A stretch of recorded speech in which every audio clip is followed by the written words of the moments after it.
I'd like to welcome everyone to the Caritas Consciousness Project. I'm Gloria Quidu, and Caritas is dedicated to the evolution of consciousness, both individually and collectively. We do this by drawing from a wide assortment of both ancient and leading-edge tradition and philosophies to provide presentations, classes, and study groups in the service of evolving consciousness as the key to individual growth and global healing. We've been doing this for the past 18 years, and in 2019, we began recording our presentations. Our video recordings are viewable through our website, which is caritascenter.org, and on our YouTube channel, Caritas Consciousness Project. So if you miss an event, you can look for it on the website or the YouTube channel. As a nonprofit organization, we rely on the support of our members and donors to keep our program going. If you enjoy our presentations and would like to support this program, you can make a donation or become a member on our website. And now let me introduce tonight's guest speaker. Betty Kovacs, Ph.D., earned her doctorate from the University of California, Irvine, in comparative literature and theory of symbolic mythic language. She taught literature, writing, and symbolic mythic language for 25 years. She served many years as chair and program chair on the board of directors of the Jung Society of Claremont in California, and sits on the Academy Advisory Board of Forever Family Foundation.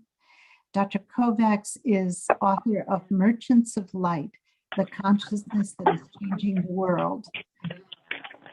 It is, that book was the winner of the Nautilus Silver Book Award and the Scientific and Medical Network 2019 Book Prize.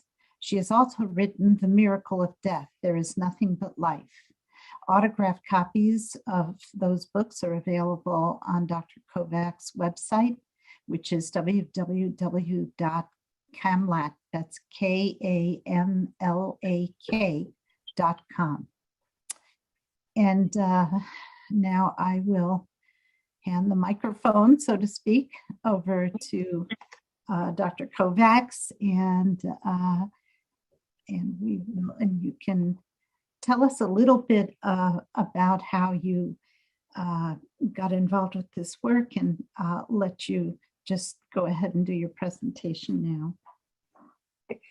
Well, it's a little bit of a long story how I got involved with it, but I think probably like most of you, I had many questions, and so that sent me on my journey to try to find answers to them. Mm-hmm. And I ended up working for 16 years, really, on the Merchants of Light, there's consciousness that is changing the world. And I'm going to be talking about a lot of the information that's in there. So if something isn't clear, you can go to that book if you want more information about it, or you want to remember, now what was the date on that. But it's quite a lot to cover, but I'm telling myself that I should be just relaxed and enjoy it and hope you will. I know that there'll be many things I wish tomorrow that are right after that I had said that I won't remember, but I want to try to cover what I can. And in order to talk about the 5 waves of remembering, I need to talk a little bit about those cultures that were being remembered during these Renaissance periods. We, in the Western world, most of us were schooled in the idea that there was no real deep spiritual development in the Western world as there was in the East, except for Christianity. But that we know now, since the 20th century discoveries, that we have a very deep and profound spiritual tradition that was destroyed again and again and again. Not completely destroyed, it went underground, and that's what emerged in each of these times of Renaissance.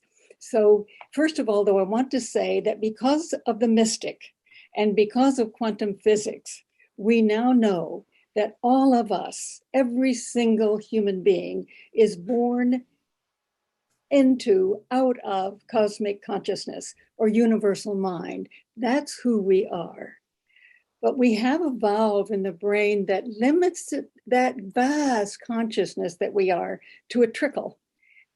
Well, I hate to say trickle. Let me say a stream. It sounds better, doesn't it? We don't want to end up with a trickle, but that might be what it is in many cases. And we feel it sometimes to be that. But that limits this vast consciousness so that we can live our daily lives and go about making breakfast and shopping and doing those things.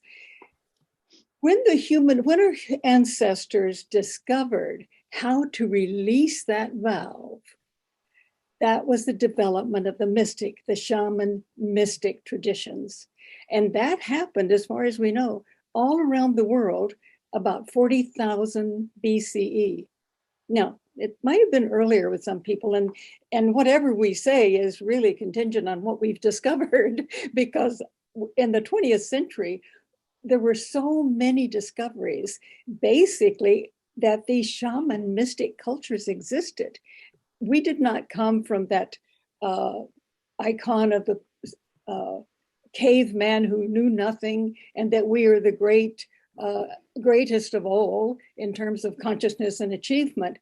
That's what we were told. But it turns out our heritage is very, very different. And most of that came through during the 20th century, through independent scholars discovering various things.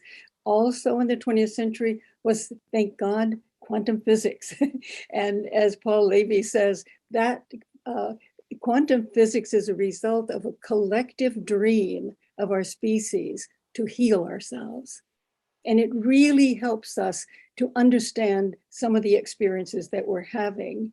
But we also discovered these various cultures, and we discovered the Dead Sea Scrolls, and we discovered the Nag Hammadi text. And so there were just so many things that changed the way we think about ourselves in the West. So I want to start with the cave cultures, and that's about 40,000 BCE. They were discovered some before the 20th century, but basically the real work was done in the last century. And archaeologists and anthropologists went there to gather the data, and they had many theories, but each one kind of went by the wayside. And then they said, well, we can't know. There's no way for us to know what's going on, so we'll just collect data and that's it. There's no way to know. Well, there was a man, David Lewis Williams from South Africa, who had worked with the Sand Bushmen in South Africa. And they had, of course, thousands of rock faces that they had etched their art onto. And in the late 1800s, Wilhelm Bleek had lived in the Kalahari Desert, and he actually was able to interview some of the shamans, and they told him exactly what that artwork meant, that they went into a cosmic consciousness, into the spirit world, and the art was about their journeys. Well, since he had worked with them and had read Wilhelm Bleek's work and lived right there where the Sand Bushmen are still alive, then he had some sense of the shaman tradition.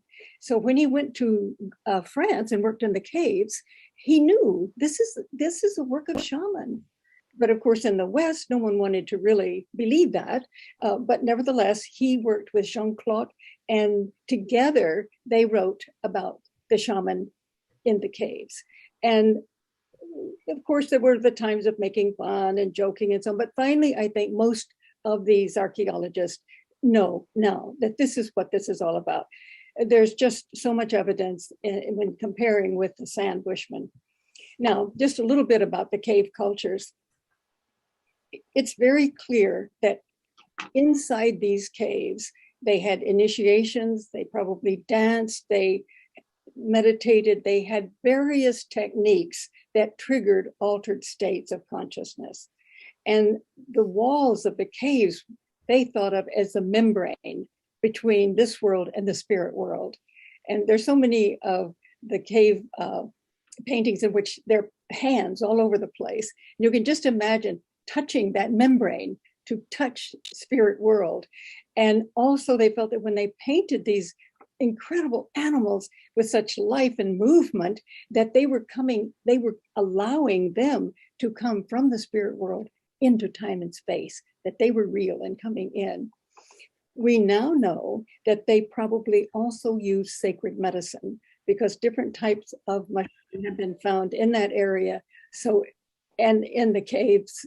So it's pretty much accepted that they did use the sacred plants for altered states of consciousness.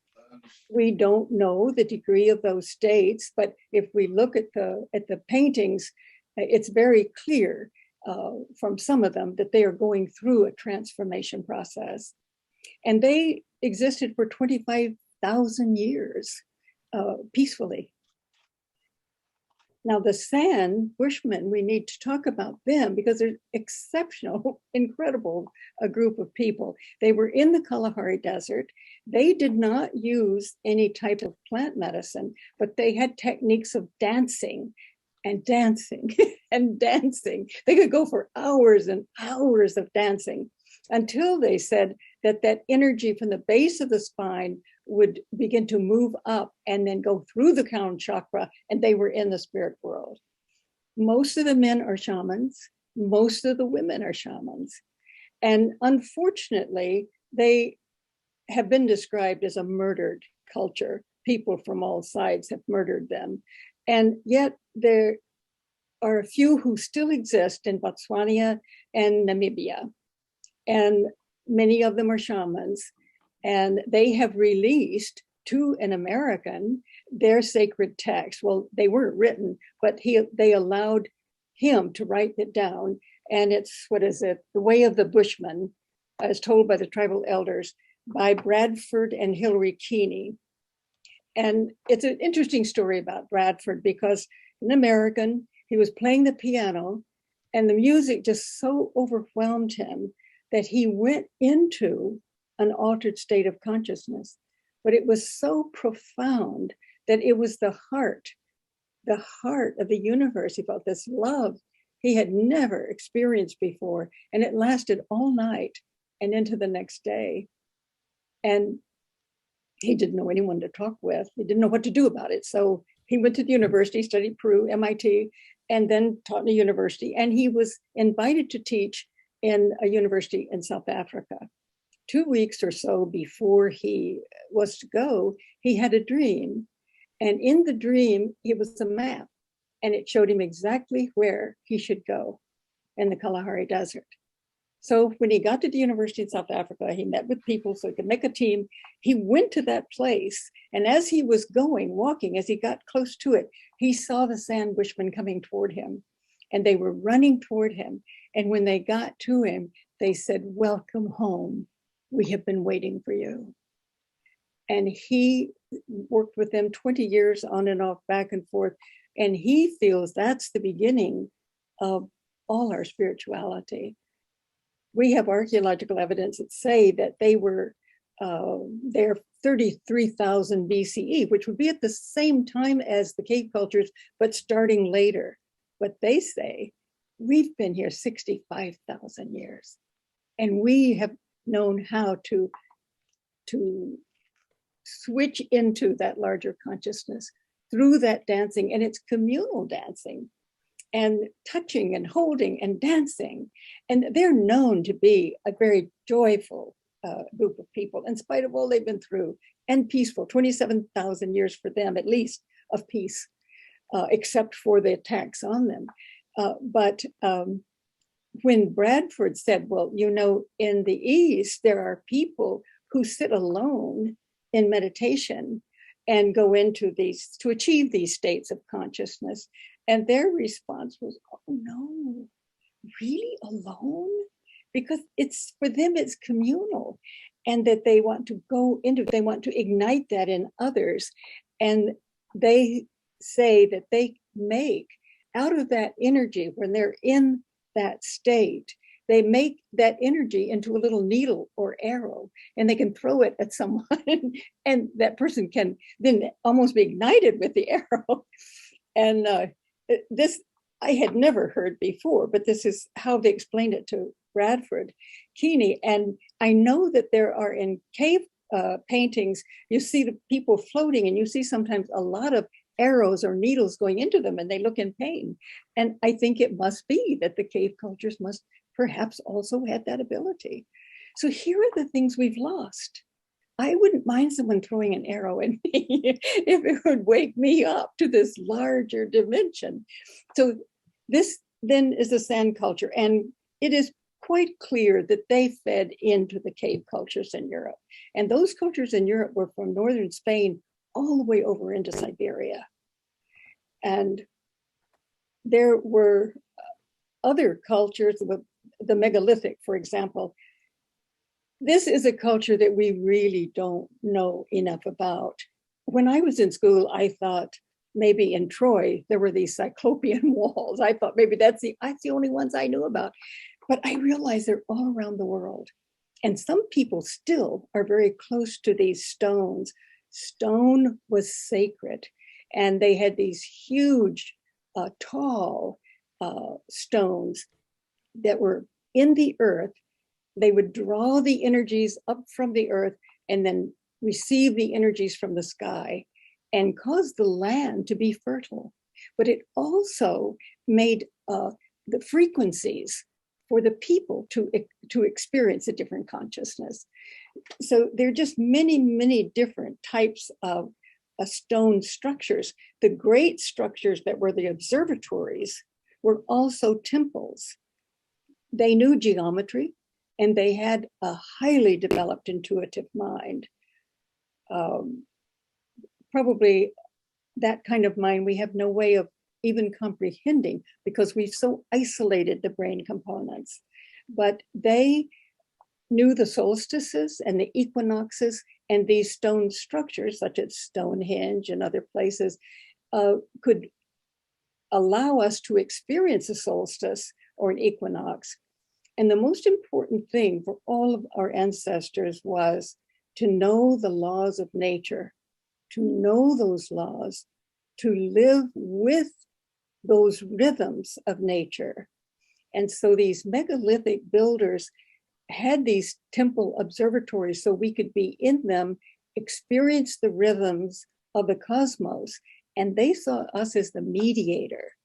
We would take the earth energies, those frequencies, and within us, we would mediate the cosmic and the earth energies. And that way we could experience who we are. But there were also, if you've ever been to Ireland and seen those it's a dolmen, it's a flat rock standing and then a flat slab on top of it. And those were all underground and usually near a well, but where the earth energies came in. So evidently, these were used in the earth underground for a person to enter for initiation. And somehow or other, with the slab on top and the ones on the side, they said it was like piano strings that are tight, and it would create a frequency.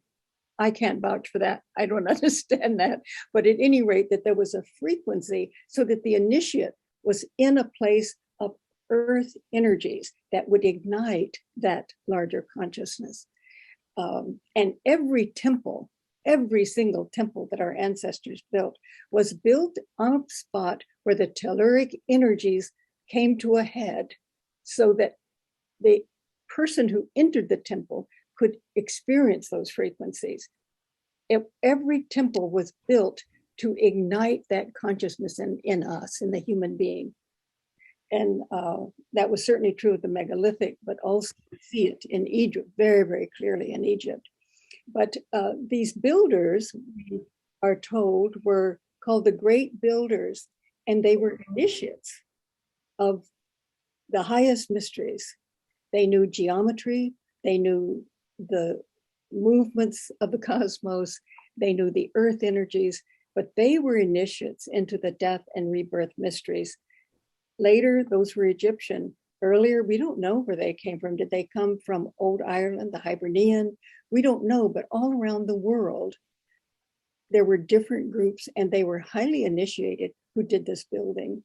So that's the megalithic culture. And then the great megalithic culture, of course, is Egypt. And when the Egyptologists were in charge of exploring Egypt to try to find out what's going on, they concluded that they were materialists. They never developed a spirituality, and they actually remained semi-barbarians. Here is the greatest civilization, at least the ruins that we can imagine, and the Egyptologists conclude that. And the ancient world knew better, but they ignored the ancient writers too. But finally, it was Schwaller de Lubitz who went there, lived there for many years, and used all of the techniques that the Egyptologist had developed, but he developed his own. He used the mathematics of the Egyptians, and he used the techniques that he learned from their science. And he said, the Egyptian world is a world that knew the cosmos. They had a complete science, and they called it the sacred science. And he said, every temple, you could look at each temple as a chapter in that science. And that the whole civilization was built, he says, on the principles of cosmic consciousness. And there is a temple there. One of the temples is dedicated to the individual who has achieved cosmic consciousness. And he said, if we could really learn from this civilization, this would be the key to who we are and who our ancestors were. And that really excites me to think that way. I mean, that had been achieved. But of course, the poor Egyptologists, they'd been educated in a materialist world by a science that had already been censored so that it could only study matter, and also an unfortunate misunderstanding of evolution, so that the scholars thought that they were the top because they were the latest ones, that they were the best ones, and it doesn't work that way. So anyway, that was the Egyptian culture. Schwaller de Lubitz was really helping us understand our past. But also today, Jeremy Nadler, for example, I was in a bookstore and I saw a book that talked about the shamanic texts. The pyramid texts were shamanic texts. And I thought, oh, that's great.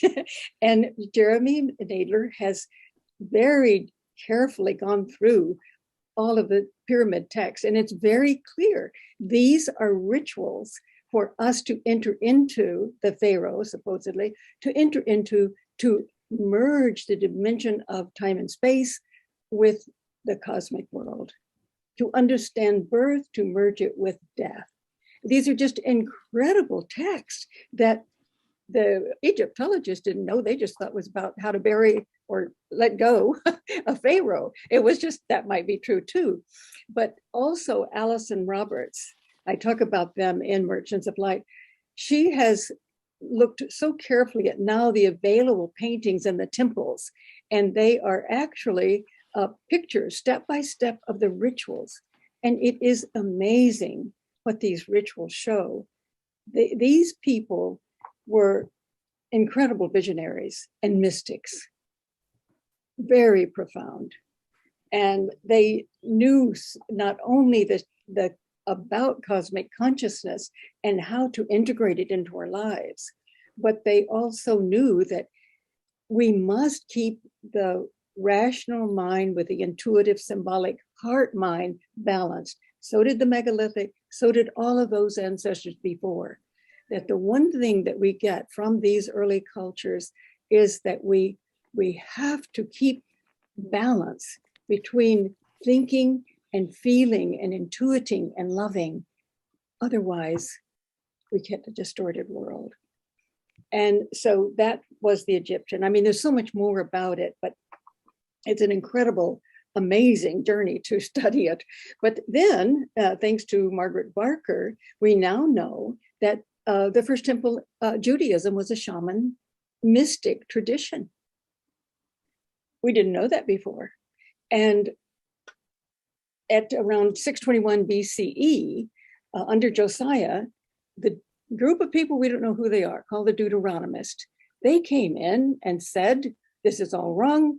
And all of these traditions, by the way, honored the feminine, because the feminine was the cosmos, was nature, was the soul, the heart, and the very real woman in time and space. But when the Deuteronomists came in, they destroyed all of the images of the feminine. And she had these wonderful groves of trees, destroyed them, burnt them down, all of them. And in Solomon's temple, the first temple, there was the Holy of Holies. They evidently took out the sacred union of the great high priest and the priestess from that temple, because it was a union between the masculine, feminine, divine. Now, Yahweh, at that time, before the destruction, he and wisdom, or the feminine dimension of the divine, had created the universe. And it was a loving, kind, creative world. But once the Deuteronomists came in and destroyed that, then Yahweh couldn't remember. He thought he had made the world, as a matter of fact. He didn't remember anything about the feminine. And he even got so disgusted with the world, he thought it might just destroy it all and blot it all out.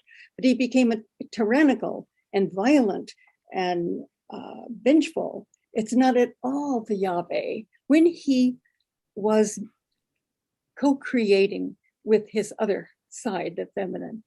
But anyway, this is what happened. Many people, many Jews did not go for that. And much later, we know that the Jews who finally started the center around at the Dead Sea and who had the library of the Dead Sea Scrolls, they were Jews who remembered the first temple tradition and had not gone along with the second temple. And they said, we carry the true covenant of Israel. And of course, there were all over the Palestinian area, there were Essenes. Perhaps the Dead Sea Scrolls were written by Essenes too. And in Egypt, because at the time, many people who did not like what the Deuteronomists were doing, they took the text to Egypt. And so there were Essenes in Egypt, there were Therapeutae, very much like the Essenes, and there was Philo-Judaeus, who created the mystery schools out of the ancient First Temple tradition. So there were Jews all over who wanted to keep this mystical tradition alive. In fact, says Margaret Barker, Jesus was their attempt to give rebirth to the First Temple tradition. He was a shaman mystic, and they wanted to have a renaissance of that First Temple through this mystic and probably the groups of mystics that did survive. Well, we know that many other people got involved with the Jesus tradition, and when the Roman Church was established in late 300s, it'd be the 4th century CE, that they inverted the Jesus tradition. They made Jesus a god that outside of us, whom we must worship. And but the tradition, the mystic tradition, would not have been that. The mystic tradition would have been that Jesus came to ignite that experience in us. And we now know that in the Nag Hammadi text, which the church would have destroyed had those monks not hidden them and buried them, that this is precisely the Jesus who says, I did not come to save you. And he wasn't concerned with sin. He was concerned that we had forgotten who we are. We had forgotten the techniques, any techniques that would help us to experience this vast divine consciousness that we are all a part of. And his message was, when you drink from my mouth, you and I are one. Don't follow the Christ, become the Christ. Well, the church wasn't going to have that, of course. And so he had to be a God outside of us. But it's a wonderful thing after World War II, when we so desperately needed soul, that we found the Dead Sea Scrolls, a group of mystics. And then we found the Nag Hammadi text, this incredible Jesus who knows that no one can die for us. We have to die to the old self. And so there was for many years what was called the hidden tradition that Jesus taught. The church took him over and made him a god, but there was that secret tradition, and that tradition was helping us to experience the vastness of who we are. Well, and I should mention that another thing the Deuteronomists did, which has been so destructive, is that they, as the church, they both did it, is that they took our true myths and inverted them, made them opposite of what they were. And how do we know a true myth? Well, we know that a true myth is actually structured by the organizing principles of the human psyche. And they're all over the world, similar stories. And we know there are true stories because they are always for our evolution. They're always to help us grow. Fairy tales are part of those sacred stories, and they're always to help us to grow, to see this or to see that, or to go inward, to have an experience that helps us to realize ourselves. And so the story of the tree of life was a very sacred tree in early mythology, early civilizations. Sumer, for example, I'll show you later when I show a few slides, has the tree of life with the fruit hanging from it, and the goddess on one side, the god on the other, and they're both hands out offering it. The tree was never an experience that was denied to anyone who was ready to receive it. It was always freely offered. So what did it do? And if we eat it, we experience that cosmic consciousness that we are. And we know, and this was what the ancestors wanted us to know more than anything, when you eat that fruit, you know that you're immortal. Because as quantum physics teaches us, that mystics had already taught us, is that consciousness is primary. It is before matter. It creates matter. And when matter no longer exists, consciousness still exists. And we are immortal because we are that consciousness that creates our worlds. And we are divine. We're all divine. And we are creative beyond anything we can imagine. And so there we were with that, is that there was this whole tradition of the tree of life offered to anyone ready to receive it. And it was, I'll show you those trees. I'll show you also in Egypt. I mean, and the feminine was the tree. Of course, she offered the fruit to Adam. She'd offered it forever to people. It's the fruit of consciousness. And the serpent is the Kundalini energy that rises when we eat of this fruit of consciousness. So now we have, after the Jewish first temple, which certainly learned so much from Egypt, we have the Anatolian Greeks. And this is due to the work of Peter Kingsley, his research with the pre-Socratic philosophers. I never read anything about any Greek being a shaman when I was in school. Here are these pre-Socratic shamans who come over first to Sicily, then into Egypt. And of course, they're Greeks, Anatolian Greeks. They were incredible healers. We even hear stories of healing whole cities. They knew the laws that we had to live by if we wanted to be healthy. And powerful, powerful shamans, powerful scientists. As a matter of fact, Peter Kingsley's made such a point of saying all of the disciplines that we study in the Western world, those came from the pre-Socratic philosophers in a mystic state. And of course, Pythagoras, for example, even studied in Egypt, but Parmenides was close to Plato and did talk with him. According to Peter Kingsley, Plato pretty much inverted it too. And what we mainly got from Plato, the tradition, I think he may have changed later, was the logical mind, which has been so destructive for the Western world. Okay, so now we have, I also want to say they're diplomats and politicians and scientists and mathematicians, these pre-Socratic, we didn't know any of that about them. So here we have all of these cultures that were very conscious of who we are, of our ability as mystics to experience the vast consciousness that creates the universe. And we saw how the Deuteronomists did away with them, and then with the Roman Church. And I think that it's almost impossible for us to really be aware of the destruction that the church carried out. And they killed thousands and thousands and thousands of people. They destroyed whole cultures, and they burned every text they could get, even Greek text. If it's just a Greek text, because they got rid of all the Greek texts that they could possibly get rid of, because they wanted to get rid not just of the pagan so-called culture, which would be the remnants of these shaman mystic cultures, but they wanted to get rid of the classical culture. No way did they want that, and they pretty much did. So the church was incredibly destructive, and for over 700 years, there could be no other story, no other notion about reality. And it was a masculine male control system, and the stories were all male. There didn't exist the feminine dimension of the divine any longer. Now I can go to the first Renaissance period.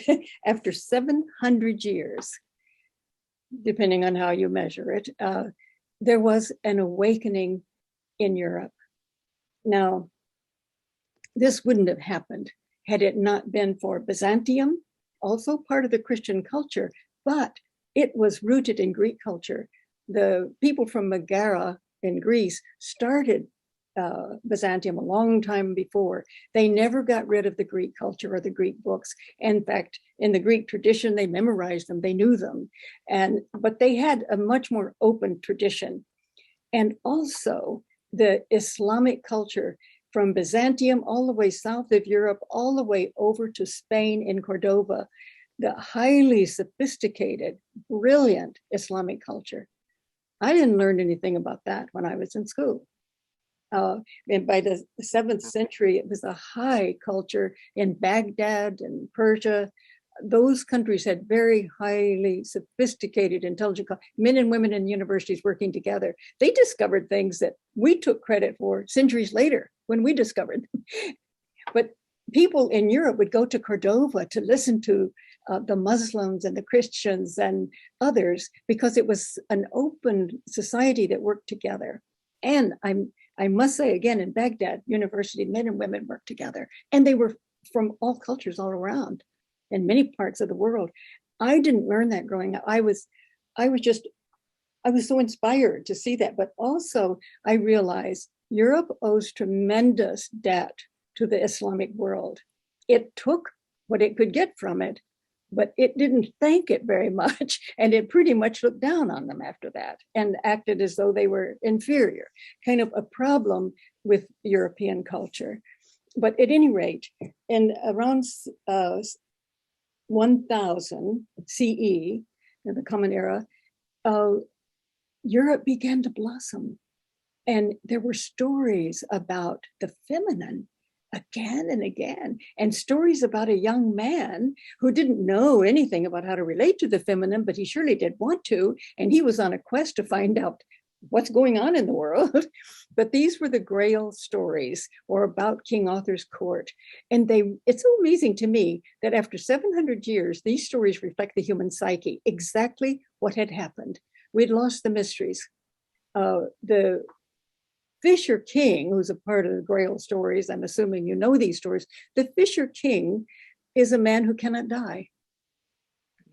He cannot die.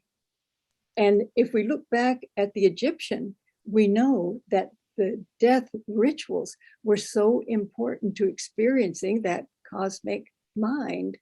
Now we have a king.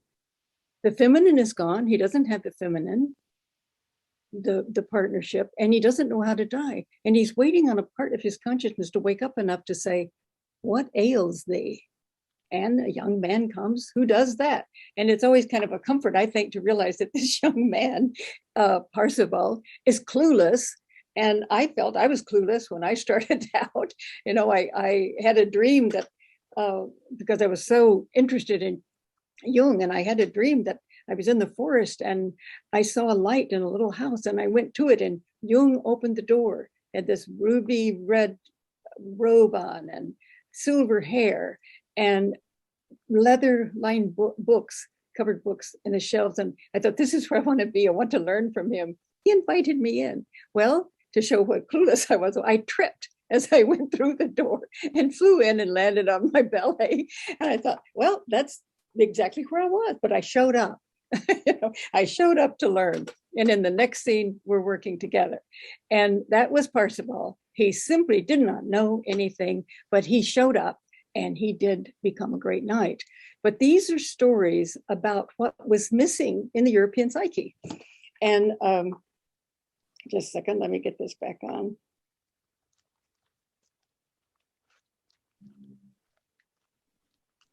This story ignited all Europe. They were so excited with the story. I mean, the story of the search for the Grail. And of course, the Grail is the feminine. She is nature, the cosmos, soul, and the feminine being that men don't know how to relate to by that time because she'd been so suppressed. And I love the story of one of the stories is about one of the knights marries a beautiful woman. Oh, she's exquisite. And when they go into their room at night, she suddenly becomes a heinous hag.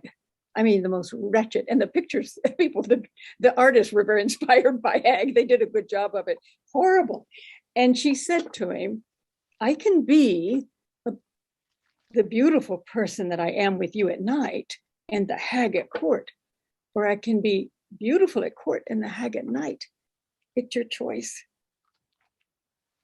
And he who learns how to relate to women says, oh no, my lady, the choice is yours. And of course, she was beautiful in day and night. So I love that story because it shows that she has been so suppressed for so long. Her choice didn't mean anything. And it's how to treat a woman is that you must allow her to be equal, to make her own choices and so on. That's just one of the stories. There are many of them. At the same time that this story was just igniting everybody, the men even were dressing a little more in a feminine way. All kinds of things became feminine because they were trying to integrate what had been suppressed for over 700 years. But the other phenomenal thing is the building of the cathedrals. These cathedrals, I'm going to focus just on Chartres, but there were many cathedrals, many abbeys, all built within 100 years about that. I mean, just in France, never mind the other countries. And there was the introduction of Gothic. And now people tell us Gothic did not come from the Romanesque, that here this coming together of these tall spires and meeting in the center. I don't even know how to explain that, because I guess I don't understand it that much myself, how they built the Chartres in a way that they say with the fingernail, you can ignite a frequency. But once again, it is absolutely the highest achievement of temple building in a sense, because the temple was, every temple, as I said before, was structured to ignite that awareness in the human being, to have an effect on the human being. And so Chartres was known by the Druids 1,000 years before the Christians came there. And the Christians say there was a story that the Druids told, is that they prophesied, say the Christians, that there will be the birth of the Christ that will come later. And he will be born of a virgin. And so the Christians thought they knew about their story of the birth of Christ. But I think that's a misconception. It actually is the birth of the divine child within us, having been related to the unseen, the invisible divine world that through which we conceive this child. And it is actually an archetypal story of the birth of the divine child in each of us. It's not a physical conception. We didn't have this kind of conception that's in the physical world. We conceive from the cosmos, that divine energy that gives birth to the divine child. And to make it historical, it's beautiful in a way because the celebration of that story, I think, is archetypal. And at Christmas, it's a wonderful time to celebrate the birth of this higher intelligence within us. But sometimes if it gets stuck just in the outer story, then we might lose something from it. But it is a story of a human being, a woman. We're all divine, but the church didn't recognize that Mary was, but that Mary conceived a child from the divine cosmos, God. And an angel comes to tell her. I'll show you a couple of pictures of that, because this was the theme of artists during the High Middle Ages. They were captivated by the Annunciation. Well, we can say they were thinking of the Christian story, and I'm sure they were. I think there was something in the psyche deeper that made them so incredibly attracted to that archetypal story. I'll show you some from Simone Martini and Fra Angelico, one from High Middle Ages, one from the Italian Renaissance, and you see that divine light coming right into Mary's heart, or coming into it, just beaming into her. It's a beautiful artistic description of receiving that divine consciousness that gives birth to our own higher consciousness. Anyway, that was a powerful, powerful theme. And it continues on into the Italian Renaissance. These painters still are working with the same tradition in 160 years later. But also I want to talk about, in the High Middle Ages, the labyrinth was a very powerful symbol, but that was also a powerful symbol since 24,000 BCE. That's the first labyrinth that has been found. Can you imagine? 24,000 BCE in Siberia. Well, the labyrinth appeared in cave cultures, Upper Paleolithic, but it also appeared in a culture that I didn't mention, and it's the old European culture, but it's kind of Eastern Europe and Siberia and the Mediterranean. But they were an agricultural society, but they also were focused on the spiritual. And the labyrinth was a major symbol for them. If you go to Greece today, you can see people dance, the spiral dance, the labyrinthine dance. But it's found everywhere in Europe.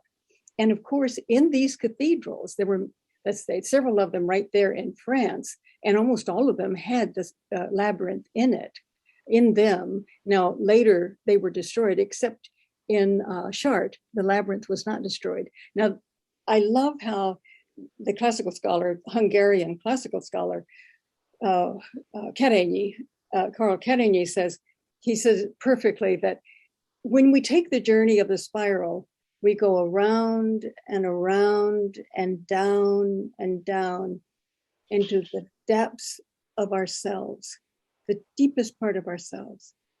And there at the center, we confront the divine, the cosmic mind, not as other, but as self. I think that's beautiful. Just any teaching from the mystic is that we are immortal, divine, and creative. We are divine. And every culture that destroys that tradition wants to be sure it destroys that knowledge. What did the Deuteronomists say? You're flawed. You have original sin. You are not worthy to live in the garden of life, the Garden of Eden.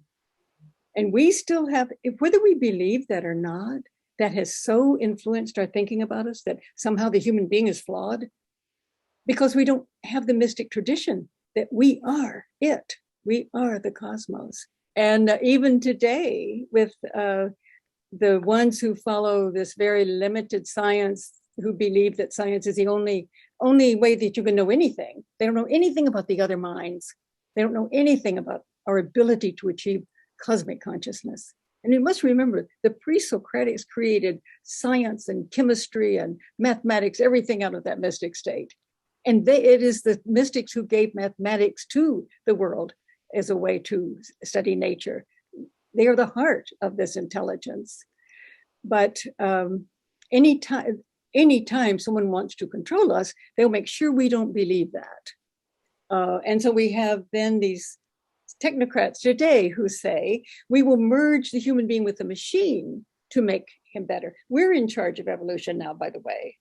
And we're not worthy of the garden as we are, but we will merge you with the machine. We'll use nanotechnology, nanomedicine, drugs, artificial intelligence will make you better. we'll make you something, we'll make you a god. And this is kind of interesting because whether they realize it or not, they're following the limited science of the 17th century, not quantum physics, and they're following the same type of idea that we're flawed and unworthy. And that's the Deuteronomist inversion. But that happens again and again. Every time a mystic culture exists with the knowledge of who we are, there will be a culture that will come in and say, we're not having that. That's not true. And so with the church, of course, it was one of the most harshest, complete forgetting. Then we go into the Italian Renaissance, and still these artists are, this is in the 1400s, the artists are still painting the Annunciation, but there's a lot of things that happen in the Italian Renaissance, which most of you know more about the Italian Renaissance than some of the others. And it was just an awakening of being alive in the world now and not waiting to get to heaven.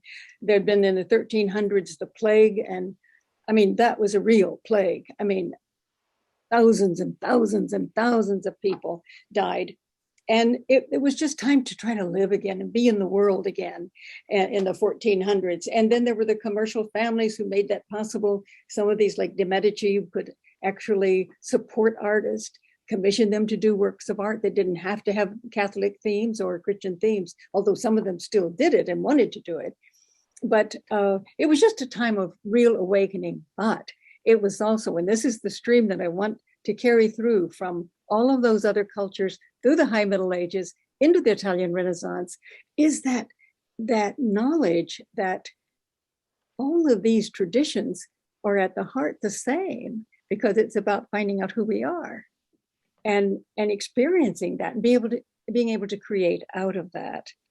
And so I want to use Pico della Mirandola as just a symbol of the age of the Italian Renaissance. He was young, very young, and he spoke 6 or 7 languages, and he had a photographic memory. So every book that he had read in Greek or Latin, he knew, and he could recite it. And they even said that he could recite Dante's Divine Comedy backwards. Now, this is a very peculiar mind, but I'll just stop with he had a photographic memory and knew these texts. He also knew, he saw that all of these mystical traditions that were existing still underground, they had kind of come up in the High Middle Ages. And as a matter of fact, in the building of Chartres, there was a bringing together all of those underground traditions, as well as the indigenous people of Wales and Brittany and Scotland and so on. They're bringing all of the mystical traditions of Europe together at Chartres, along with all of the underground traditions. The Judaism First Temple had become Kabbalah, and Christianity had become mystic Christianity, the true tradition that Jesus taught, the hidden tradition, and alchemy and Hermeticism. So the Egyptian and all of them were there. And since there'd been the crusade, there were people from Persia who were Sufis. All of these people came together at Chartres. In fact, Chartres is an absolute blossoming of the hidden tradition that Jesus taught of the cosmic man, cosmic person. And everything in that cathedral was focused on the awakening of the human being. And so all of this was still in the atmosphere, you might say, during the Italian Renaissance to some degree. Pico knew this, and he decided that what we must do is to bring together all of these people throughout Europe who know these things from all the different traditions. Let's bring them together in Rome and have a conference in which we can learn this. And he wanted so much to bring Kabbalah to show how Kabbalah and Christianity were one, and all of these teachers would be able to make that clear. He wrote what is called 900 theses about all of the works of these people. And he's young, and he's flamboyant, and he's naive, even though he's brilliant. He goes to Rome to have them printed. And when the Pope finds out what he's doing, he stops the printing, cancels the conference, and puts Pico in jail. And I think that is an example of what pretty much happened during the Italian Renaissance to the mystic tradition. These underground traditions just began to come up. But we saw, if we look at Pico, we see what happened to them. They simply could not survive in Italy in that atmosphere. But it was still an awakening, and it looked as though that was the end of things. And it wasn't until, again, the 20th century that Frances Yates found, when she was working at the Warburg Institute, these manuscripts that indicated there had been a Renaissance after the Italian. In fact, she says it was a continuation of the Italian Renaissance in Czechoslovakia, Prague, Old Bohemia. And she said it was like peeling an onion, layer after layer, or digging down and finding out that here had been an incredible Renaissance world between 1600 and 1620 that we didn't even know about. So I'll try to describe this world a little bit, this Renaissance period. There had been alchemists all over Europe who were writing, and Kabbalists.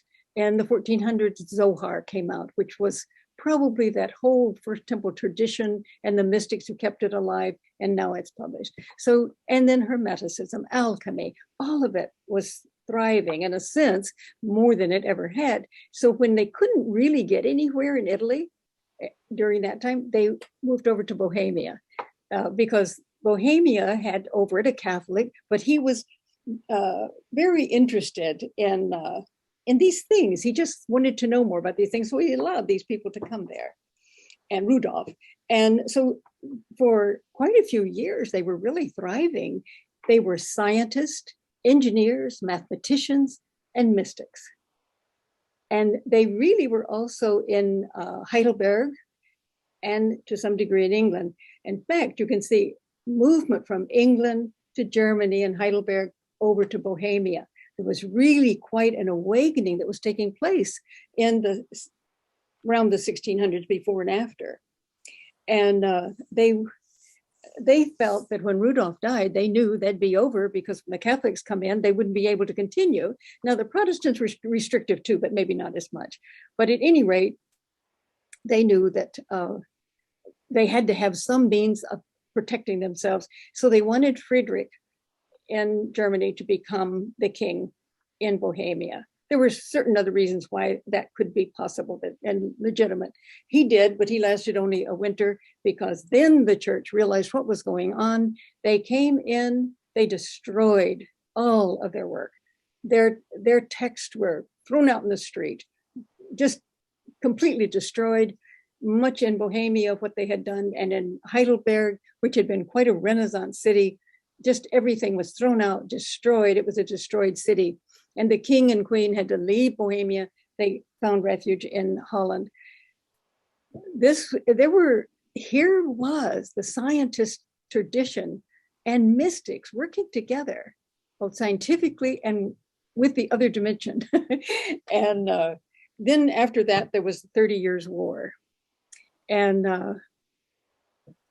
that was brutal war. I've read that in Germany, half of the cities were killed in many cases. Half of the population murdered during those wars or killed in war. When the 30 Years' War ended, then everything was in turmoil. But the one thing people knew is that you cannot go against power. And by 1660, the Royal Society for the Study of Science was formed.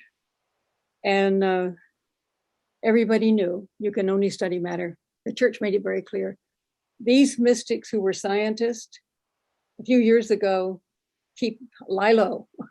Don't let anyone know what you're thinking. And officially, you can only study matter. And about the same time, a little bit later in France, there was this Enlightenment by the French philosophers. Now, the Rosicrucian Renaissance, that is the one in the 16 to 1620 of scientists and mystics, and all the way through Europe, these people were working to bring about an enlightenment. but it would be an enlightenment for the whole world. And they knew that science had to be balanced with the mystic, with the visionary, with the heart. And so they wanted to bring about an enlightenment for the whole world. They really had a view for what enlightenment was. They were destroyed when the Enlightenment philosophers in France came along. Well, there's no such thing as a mystic, and that's all nonsense. Everything that came before is nonsense, and we are the apex of rational thought and the best in all the land, and we'll say what's what. And they were the ones who ruled the day. And we didn't even know about these scientists and mystics until last century with Francis Shades. And scientists forgot that the reason they thought there was nothing but matter is because they could never develop the tools to study anything but matter. But then the interpretation came that there is nothing but matter, which of course they didn't have the tools to prove because they'd never developed tools to study the cosmos.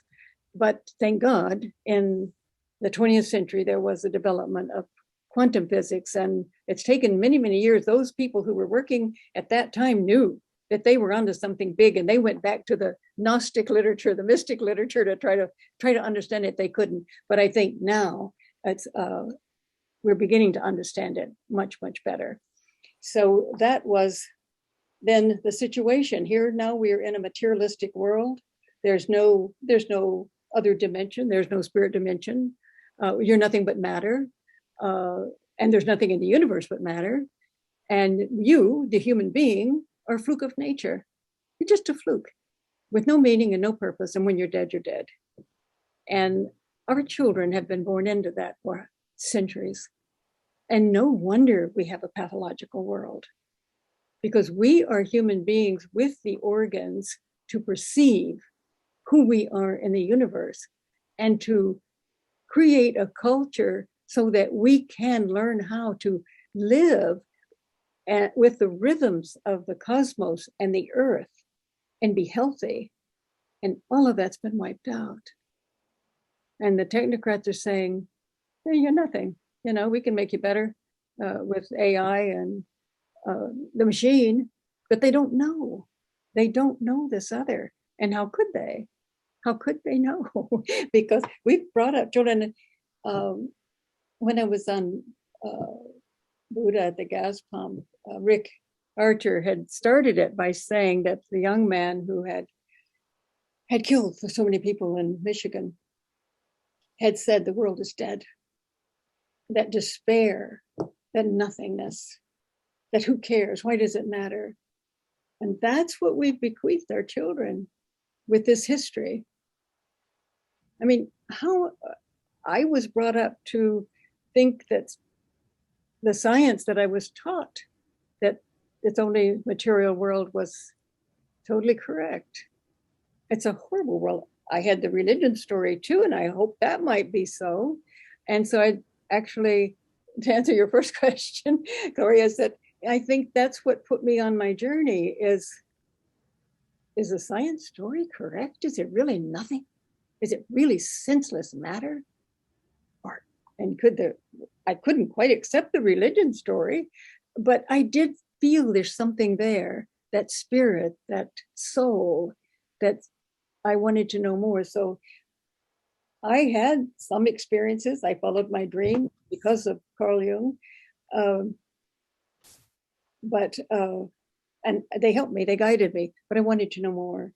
And only later, after the deaths of everyone in my family, I did have that breakthrough, in which I knew that we are immortal and that we are divine and that we are created. But it took a lifetime and several tragedies to know that. I would hope that in the future, our children can be born into a world in which the very roots of who we are, this shaman-mystic-scientist knowledge, is what we could give them.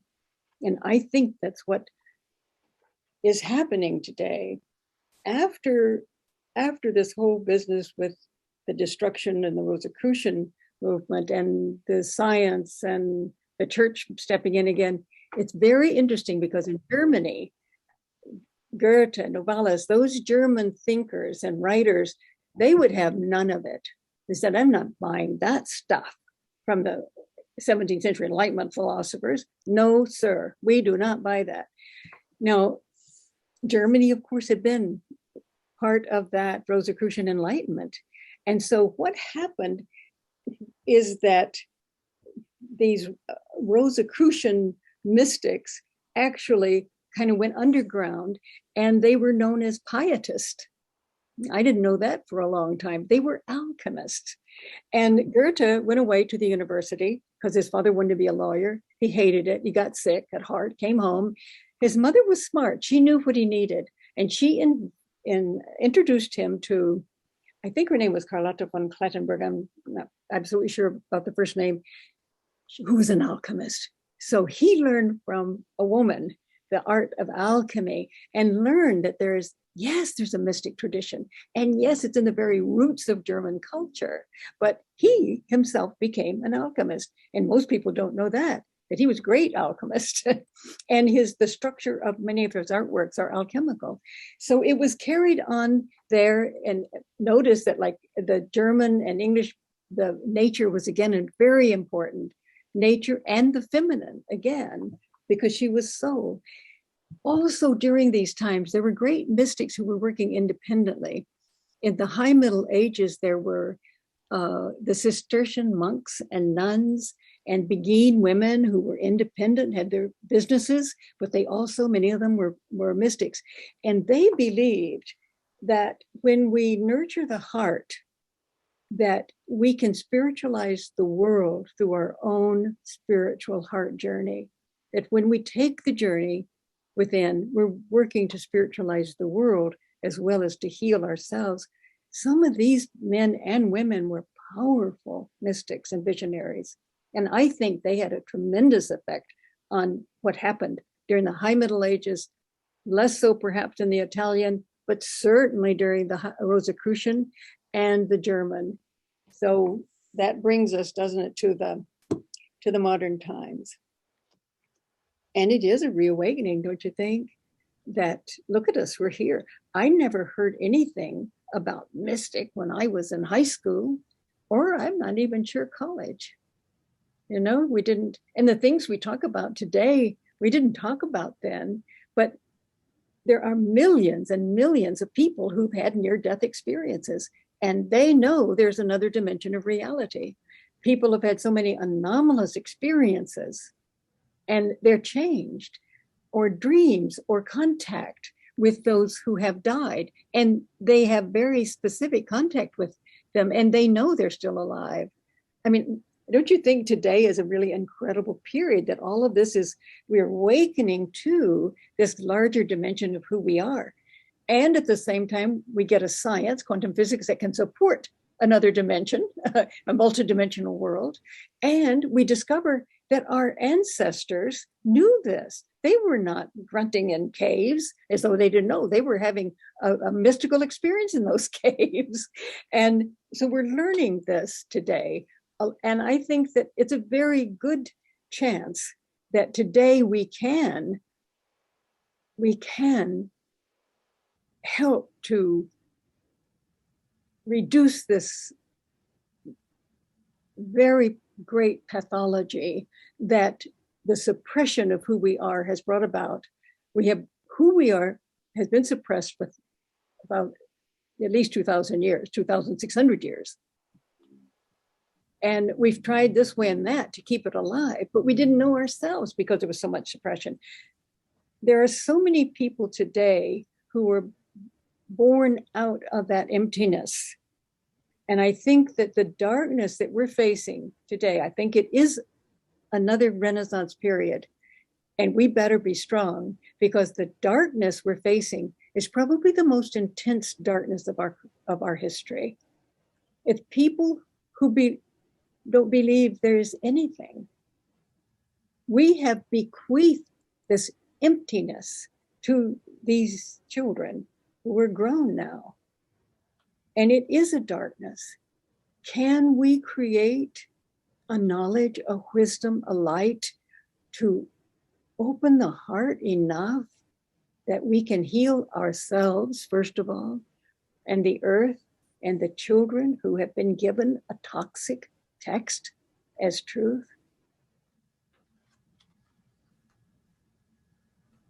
I think that that's what we are confronted with. But I also know that the visions of many people indicate that yes, we can heal ourselves, and we can heal our culture, and we can heal our planet.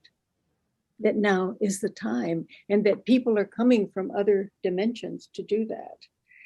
And I think that there are many children who are talking about that they intuitively know as children that they came here because of our crisis from other dimensions. And after my son died, my husband and I had experiences with him in which he wanted us to know he's alive and well, but he also wanted us to know what the earth is going to be going through in the next years. And he talked about, he told his dad to look up a particular hexagram in the I Ching. And he just did it by the lines going from top to bottom rather than bottom to top. And when I looked it up, it said, work on what has decayed. And our son said to his dad, he said, Dad, read this hexagram carefully. It is your work, and it is the work of the earth. Well, certainly my own work has shown me what we have allowed to decay, and what we've been forced to allow to decay in some cases. But we have to take that responsibility now. But what it also showed me is that within the very structure of the hexagram is ML, Merchants of Light, Miracle Lovers, Mother Lovers, Matrix of Life, ML. And I experienced later that this is an energy field. In fact, I had experienced it before, but I didn't know what I was experiencing quite, that we have loved and longed for this, for the life that we are so deeply and profoundly that we have drawn that light to the earth. And there is an energy field now on the earth that we are working in that makes it possible for us to heal ourselves and the earth in a much easier than it would have been. But it is the love and the longing for that that brought that light to the earth. So I think that the visionary world of many people indicate if this is one of the most important times that we could be alive, and we probably decided to be born because of that at this time.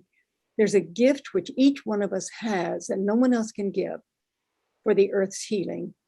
And we're probably here to give that gift. The first, I made some notes during your talk. The first one was Egypt. I mean, you say that there was a high level of spirituality there, but like the Pharaoh was like a political leader, but also became the religious leader. And didn't the Pharaoh and their political system, wasn't it really like an autocracy? It was a dictatorship. It turned into that. You know, maybe it started out, and you know, there could have been there was a spiritual dimension to it. But I mean, the political system was autocratic. Okay, let me stop you right there, because to try to respond to that, because yes, I think you're right. It was a theocratic society, and you know, the pharaohs in the beginning were supposed to be those who had experienced this consciousness, but of course later they probably didn't at all. And I think when I'm talking about that more around 3000, probably the high period, is that there were those visionaries, those mystic visionaries who did accomplish that. And they did have the rituals in the temple, and they did initiate people into it. I don't know how well they were able to benevolently carry it out throughout the whole kingdom. I don't know, but I would have questions about it too. Okay, another question I had was, I didn't hear it too well. You said the tree of life is a very ancient symbol. I didn't hear what you said. Are you saying that there was not a separate tree of life and a separate tree of good and evil, or will you say there was only one symbol? You know, traditionally there was only one, and that's the tree of life. Now in Genesis, it's called a tree of good and evil, to know opposites, you know, but originally there was one tree of life, and it was life-giving of knowledge and consciousness. Okay, thank you. And another question I had, you talked about Chartres, but I think if I remember, and I don't think you mentioned this, wasn't there the big famous stained glass rose window that was that was kind of encapsulated the feminine at that time?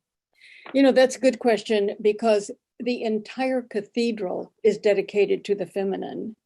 And the Druids, early on, 1,000 years before, dedicated it to the Black Madonna, the feminine. And it was a place where all of the energies of the earth came to a head, a very energetic spot and sacred, but it always was a place of the feminine. And in the megalithic, I think it was the dolmen that was the sacred stone where people entered into to experience these energies, that was so sacred on that land to the feminine that they had a whole tribe of the Carnutes that did nothing but protect that stone and see that it was protected.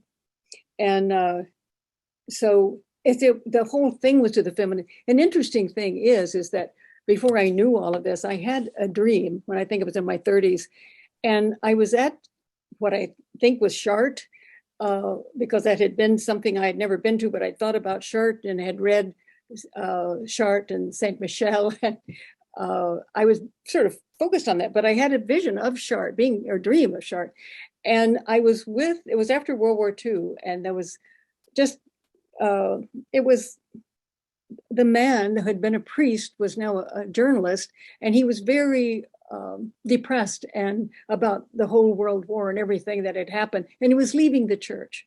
So he was a priest in the Middle Ages, but also now a journalist. And I was there, I guess I was a nun, and he was telling me what he was going to do, and he left. And I saw him riding on a horse down the road, and I looked at the church and I saw a stone sarcophagus with the feminine in it. Is that clear that this is what we have done to the feminine, even at Chartres?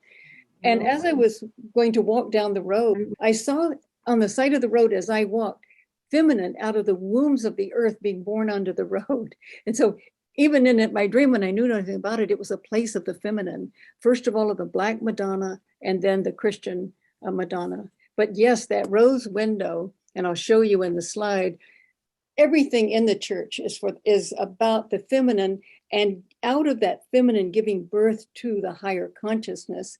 But if you walk the labyrinth at Chartres, when you get to the center, it's the center of the rose window with her holding the child. Oh. So all of these things are just. Okay, thank you. I have one more question and then a comment. The time in Bohemia you were talking about with the Rosicrucians, is that when Jacob Boehme lived? He lived around that time. Was he part of that? I don't think so. Okay, I wasn't sure. Yeah. I don't think so. I think that he was among those mystics. I was talking about men and women. There were so many mystics, it's like they popped up out of the earth practically. Right. Yeah, he might have been a little late. And my other comment is, there's been so much, we know now about all the spirituality and the shamans and the mystics throughout history.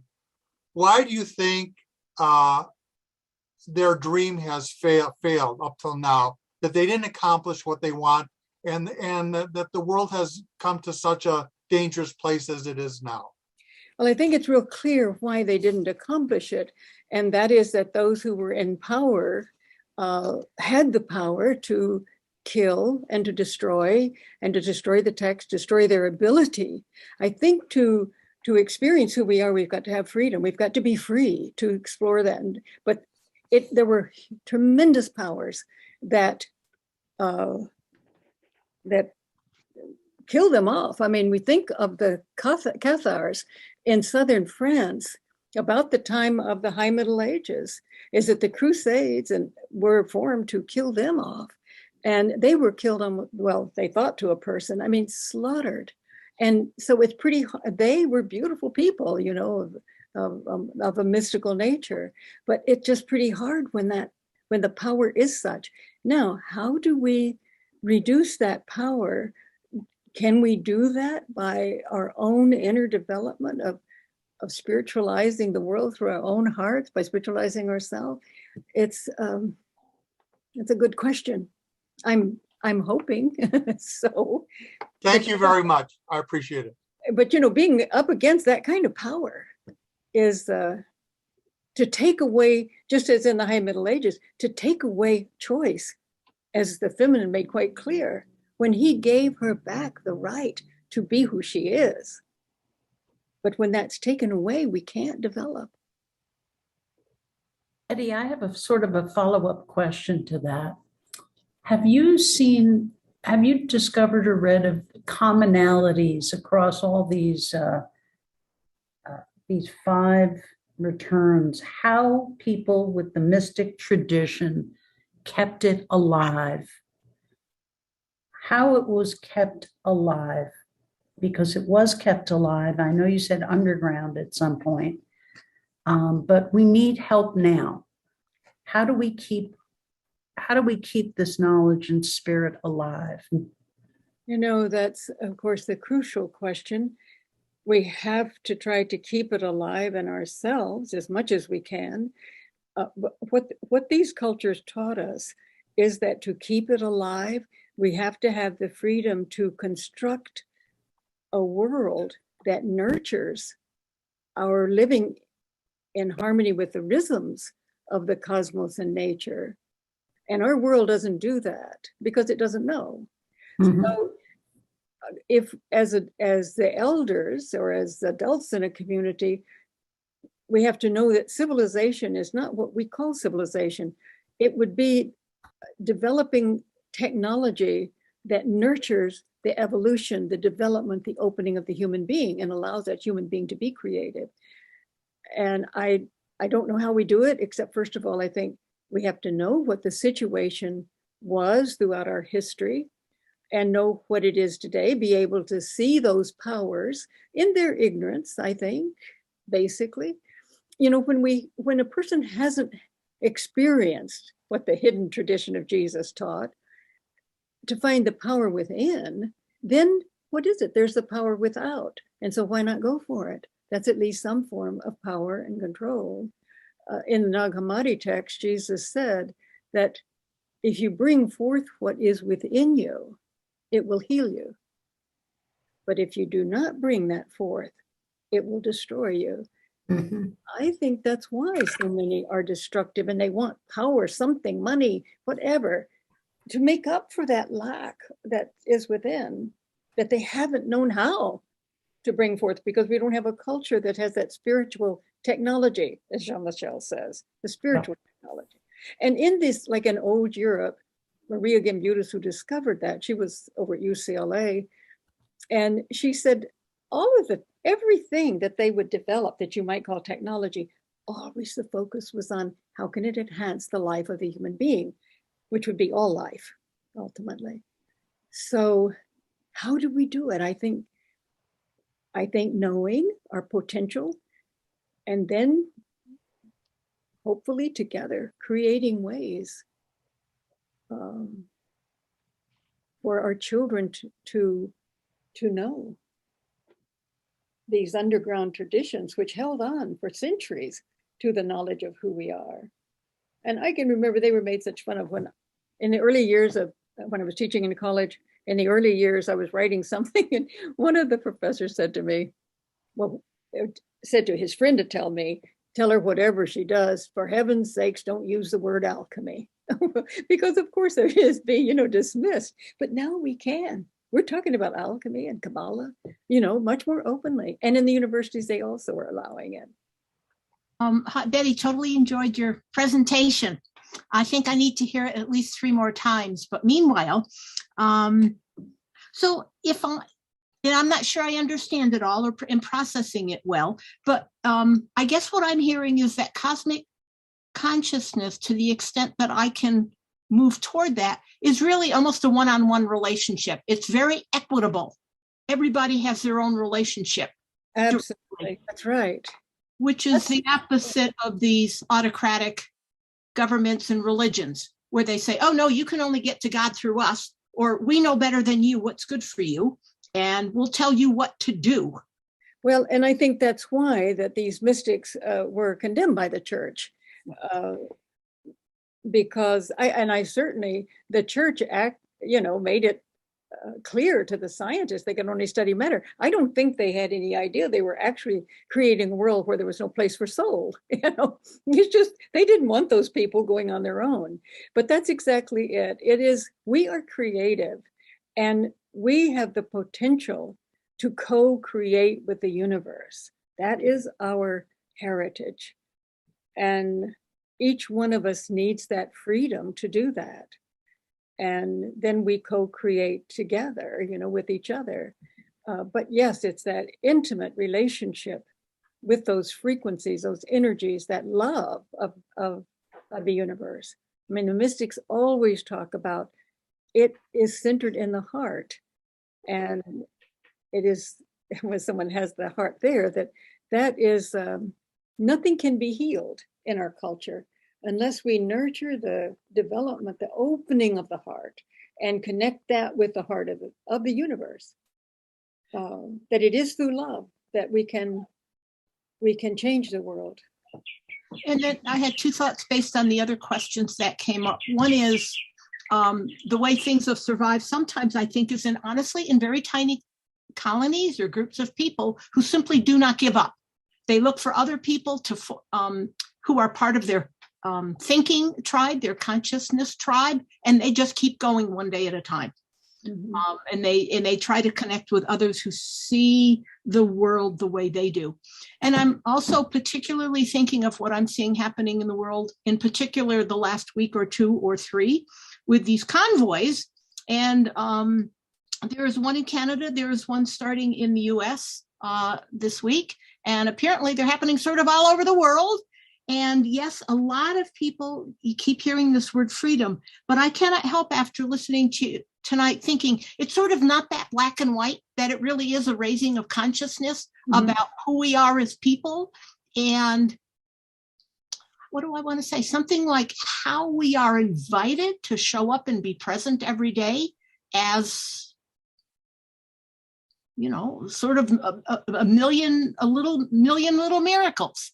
Yeah, well, that's true, and each in our own way. And certainly they're saying they want their right to choose, which was right from the Middle Ages. And but I think persistence is, certainly we have to give that to these underground traditions, because they could be killed if they were known to be a part of that. And then when it's a little bit open, they emerge, and people listen, people hear, but they have had to persist for generations underground, so to speak. There's a question from in the chat from Margaret. Oh no, wait a minute. Sorry. Somebody had asked about separation. Oh, how can we overcome separation itself when we pose enemies? And then she says, it's really about loving, including those we disagree with and would distance. That sense of separation is false on both the individual and collective level. Yeah, we know that, right? Yeah.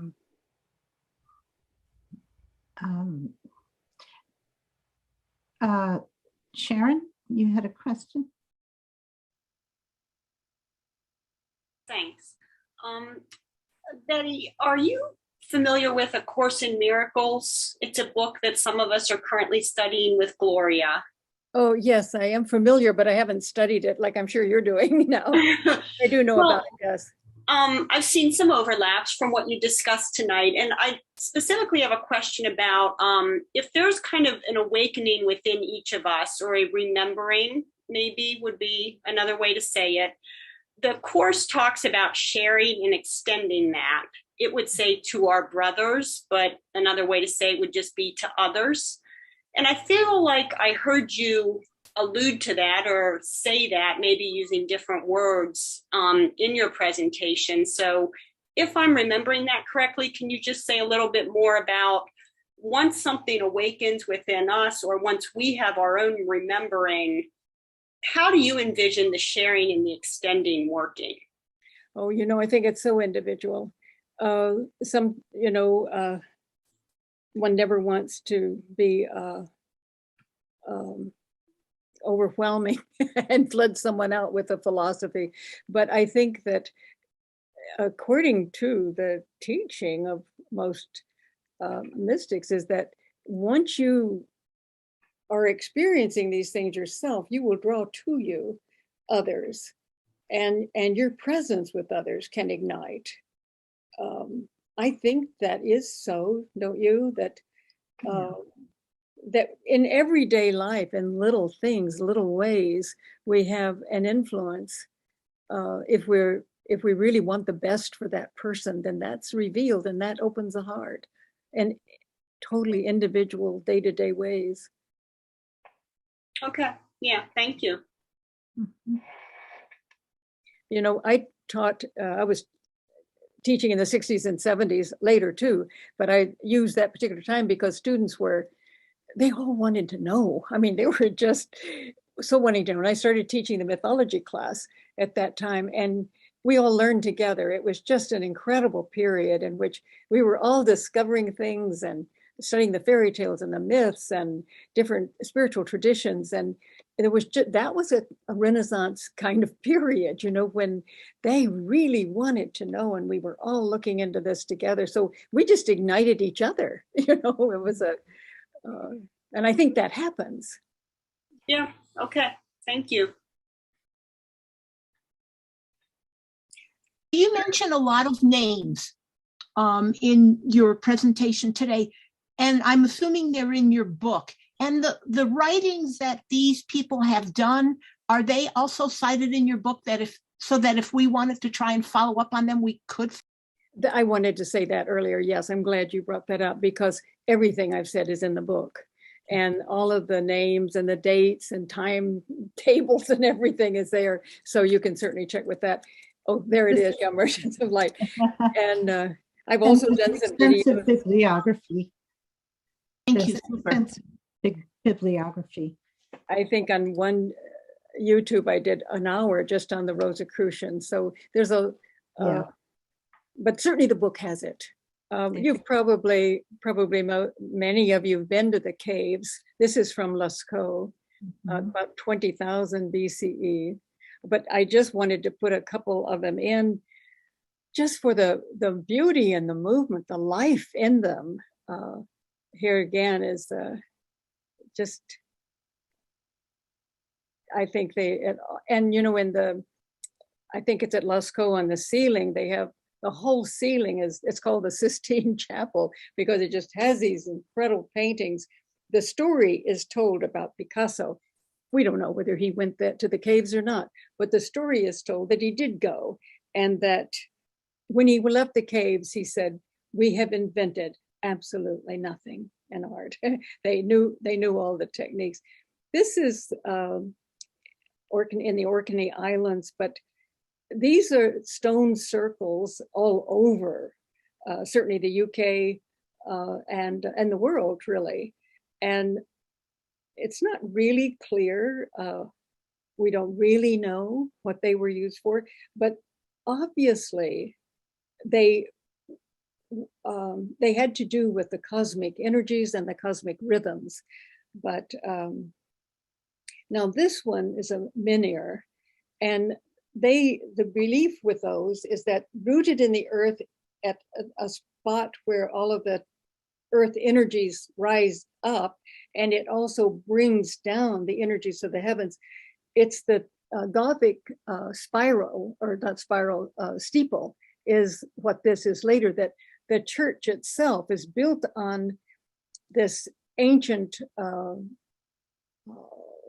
dolmen, which people entered underground to experience the energies of the earth. And these were all around to fertilize the earth and also create energies that would enhance the individual's experiences and the earth, make the earth fertile. Betty, how tall would this be about? You know, a person would probably come about right at well, it's huge. I don't know, how many feet would you say that is if a person would only be maybe just one digit of the finger tall there. Okay. And then are you acquainted with ley lines and Hartmann grid and all that, the energy lines around the earth, the Yes, yes, that. It is believed by many who've studied the megalithic culture, which is all around the world, that it was part of an ancient culture, much of which has been destroyed, and that all of the temples, which were placed on particular earth energy spots for the transformation or enhancement of the human being, that they were connected with ley lines or lines of energy that led to all of these sacred spots. And many people feel that they're all over the world, that civilization was so profound in its understanding of the earth energies in relationship to human energies, that the entire earth had these ley lines all over it, and that was a way of regulating energy, that maybe they weren't there already, but by having these lines, they regulated them. I took a trip on the ley line from Cornwall up to London, and it's interesting. I had very interesting dreams along the way that pertained to the energies of the earth. It was very interesting, but they're all over the world. But I think that there's more evidence, convincing evidence today, that there was certainly a worldwide civilization during the Ice Age, that and the mathematics, the understanding of the earth and the cosmos was profound in ways that we have never guessed. But this was when I said that the Black Madonna for the Druids gave birth, she gave birth to a stone, the great stone god, because the stone held these earth energies. And here is the dolmen that I was talking about. It never occurred to me that all of those that I saw all over Ireland were at one time underground. And they were situated in a power point where the earth energies were, and enclosed. And when the person went in, there was an initiation through these earth energies and frequencies that this particular structure created. But they're wonderful to see all over Ireland. I love that sort of like a very haunting quality all over the landscape. And of course, here is, you might say, kind of the apex of the megalithic age, these pyramids. We still don't know how they were built. We don't know. I had other ones too, Sacsayhuaman in South America. I mean, it's huge, tons and tons of stones, perfectly put together, no mortar, nothing. They stay together. You can't get a piece of paper through them, and they've lasted for centuries. So they too were of that megalithic time. And of course, the whole Egyptian civilization.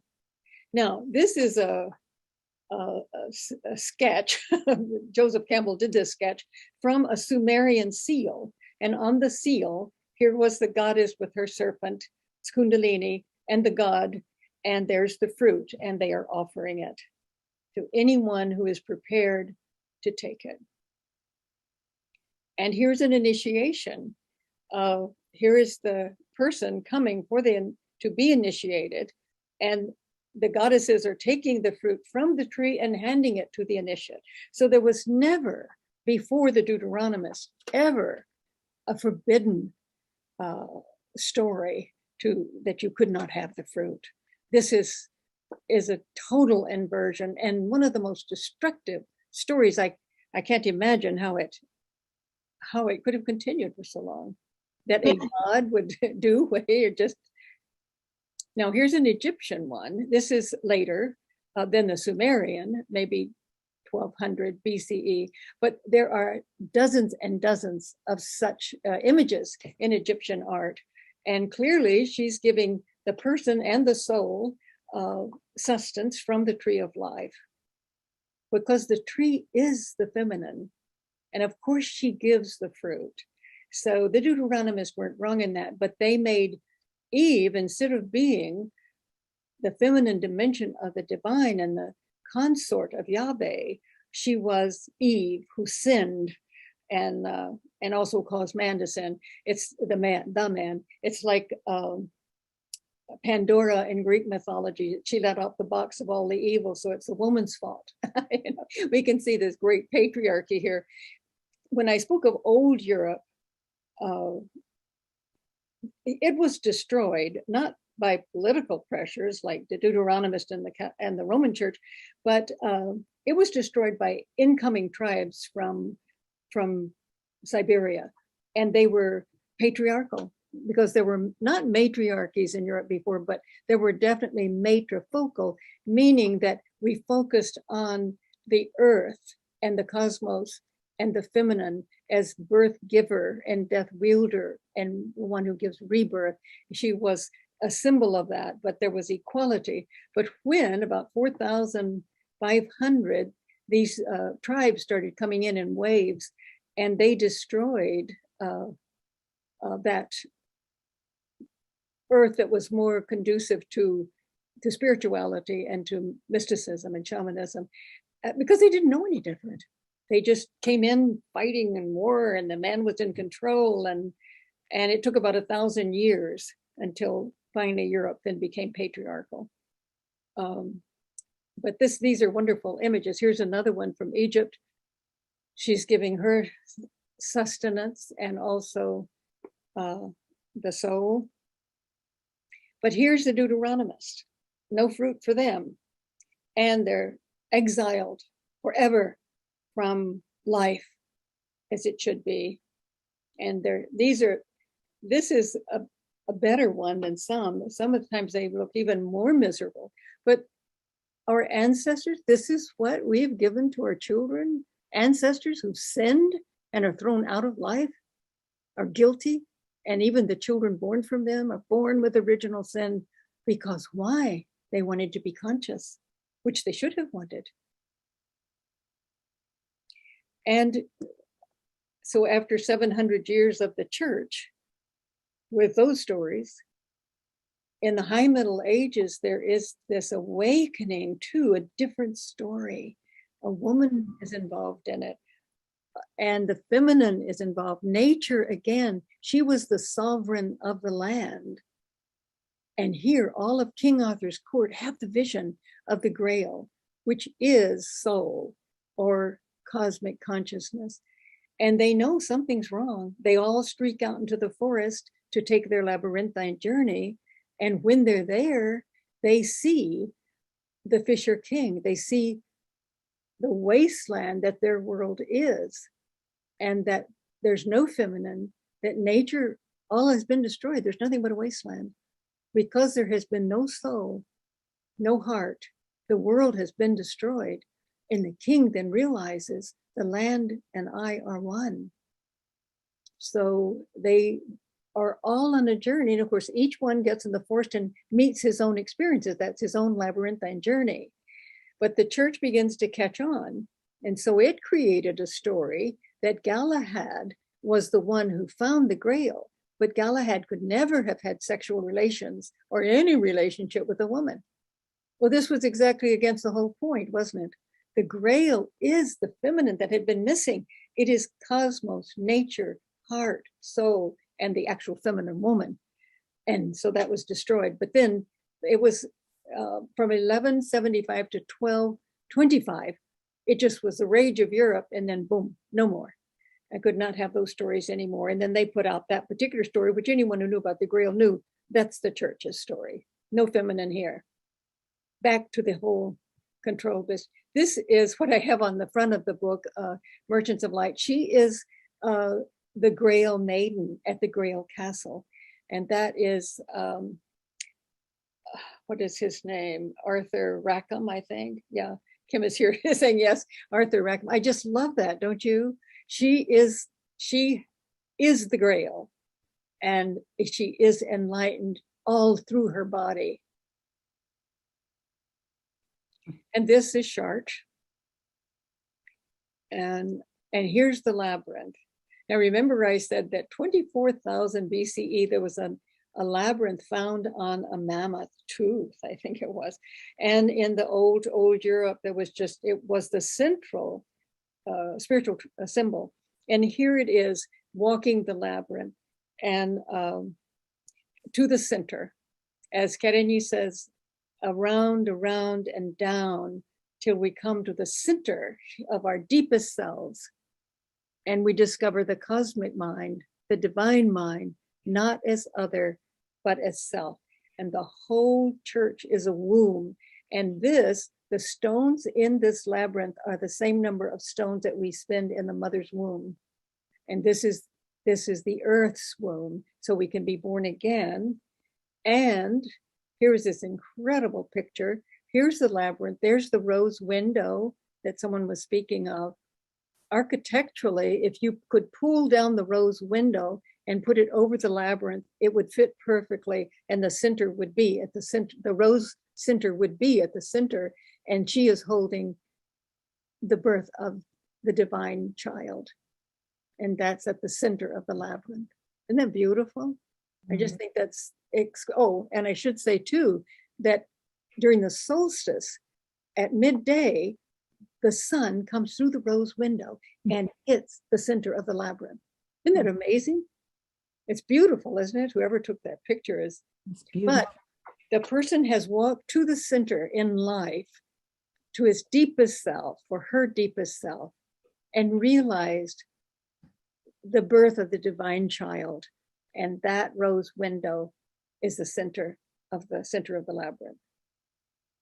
Now here is Simone Martini in the High Middle Ages. I love this because you can see the energy coming from this radiant.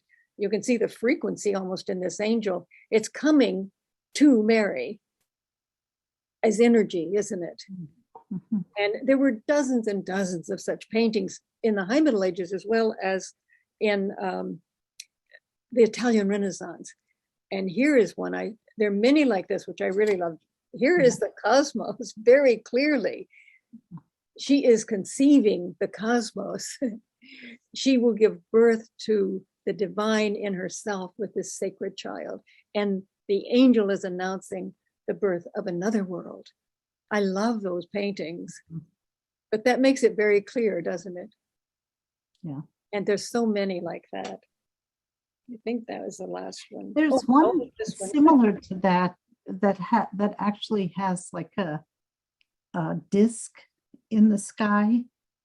I don't know if that's the one where it has a disc, like a flying saucer kind of. Oh, there, I can't see with that one, but I know there are those with disc and flying saucer. And that's another one of the anomalous experiences of our time that is helping many people to know that there's something we hadn't thought of. I say in the book, it's creating a larger framework of reality so that we are capable of something different. But this is from Heart Math, and you probably know of Heart Math. I mean, this is the Taurus energy. This is the energy field from the heart. Yes. So if we sit by someone, our hearts start to synchronize. If we embrace someone, it does. But I mean, look at our possibilities. And this could just go, it could be, as we work with the heart, that energy can go out into the universe. And of course, the idea is certainly to synchronize with the heart of the cosmos.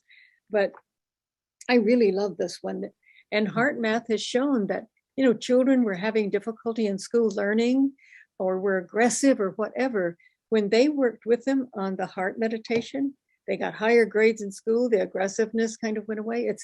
I think that our aggressiveness and our violence and our wars and our need to dominate come from the fact that we don't know the inner divine energy and power that we are. And that's always been the message of the mystic. And that's it. That's the last one, yeah. I have a question, Betty.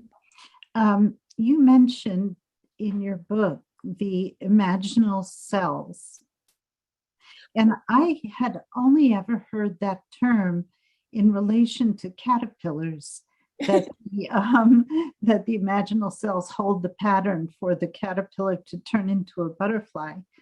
And you do give that analogy of the caterpillar and the butterfly, but would you tell us more about these cells in humans? Well, I think this is the thing that gives us hope, is that the people who are, those of us who are catching on and we're desiring more, we want a world for our children so that they can have that freedom to discover who they are and create cultures where other children can. we want this. We're the imaginal cells. And at first, in the body of the grasshopper, there's a tendency to want to eat them up, destroy them, just like the Roman Church or whatever, the Deuteronomist or the others who they want to destroy those cells. But then we keep building more and more and more, and then everything in that caterpillar begins to nourish these imaginal cells, and then it transforms into the butterfly. And I love that story for what we're doing. I mean, we don't have to be great people or have great accomplishments. The most important thing is what we love and how we live our lives, what kind of world we desire for ourselves and our children. And that's great in and of itself, but that makes us an imaginal cell, that really wants to create a loving world for our culture and our planet. In the High Middle Ages, there were teachers there who taught all of the arts, but they also knew how to trigger cosmic consciousness, and their students worked with that. So everything about Chartres was to bring about this higher consciousness. They were the imaginal selves of their time, and they said it may take generations, but we're still alive. And I think I'm not in for generations at this point.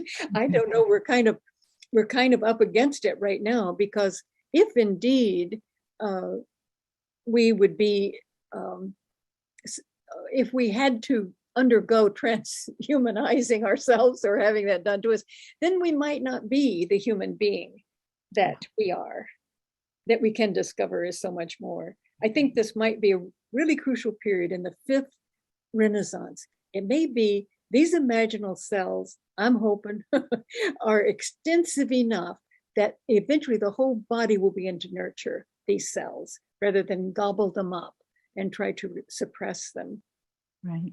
So the more of us who are becoming imaginal cells, just the longing makes us an imaginal cell, and we can become stronger and stronger with that. I'm so glad you brought that up, Gloria, because that is, I think, a great hope. I love that image. Yeah, and you talk a lot about, the heart, the importance of the heart and the heart energy and the heart consciousness, and I think a very important point also is we can't go into fear. We can't go into fear. Yes. If there's so much to be fearful of these days, right? But if we allow that to, that's like the imaginal cells being swallowed up, right? Yes, and fear is the best gobbler. Right. It's really goes after, and of course, every source of power that wants to control always uses fear. Yeah, exactly. Yeah. And something short of the truth. Yeah. Well, I think I certainly think we can take the position that we will do this. There is hope. I always think of Albert Camus' The Plague, in which he was the doctor. He was the major character was a doctor, and he was working to try to heal everybody. And so what are you doing? I mean, COVID, the plague is going to take us over anyway. So what's the point? And he said, well, because it's in my nature to heal. That's what I do. And then he said, and besides, nature has some surprises. I like that. Yeah. Oh, Margaret, you have your hand up. We might have time for just one short question. It's a huge issue. It's a huge issue, and I'm so glad to hear from you, Betty. The whole thing about fear, there's a difference between using it to separate, which is part of the issue. How can we include virtually everything that life offers? How can we include even more? The imaginal cell falls apart in process of creating something new. And so, of course, things will fall apart. Yeah. Some of it physical, some of it emotional, some of it collective. But the whole thing of there's pieces that we have to fight against or dismiss or separate ourselves. When we do that, we are adding to the separation, and we are adding to the energy that keeps us having to be repressed. Yeah. I'm confident that I think there are many, many, many, many cells all over the globe right now that are working in this positive direction with us. And we don't have to know everybody, and we don't have to know every face, but it's out there. It's out there, and there's a lot happening. And the energy, we have to go to our megalithic brothers and sisters. They knew the energy. Our psyches are very powerful, and those energies are going throughout the planet and the cosmos, really. And I wanted to say about the other person who spoke is that, yes, the grasshopper doesn't exist after these imaginal cells are through with it. It is destroyed, or we could say it's transformed, but all of its energy has been transformed into something much more beautiful, the butterfly.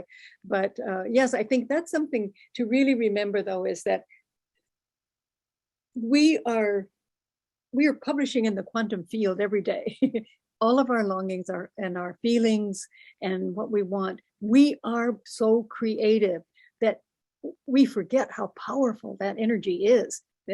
So I'm glad you brought it up. It's so powerful, and we just have to remember that, and then we'll be encouraged. Yes, we will.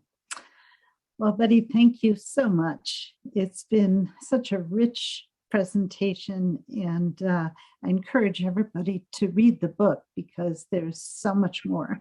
It would make more sense now with the book, but thank you so much. I'm honored to be here. Thank you. Thank you.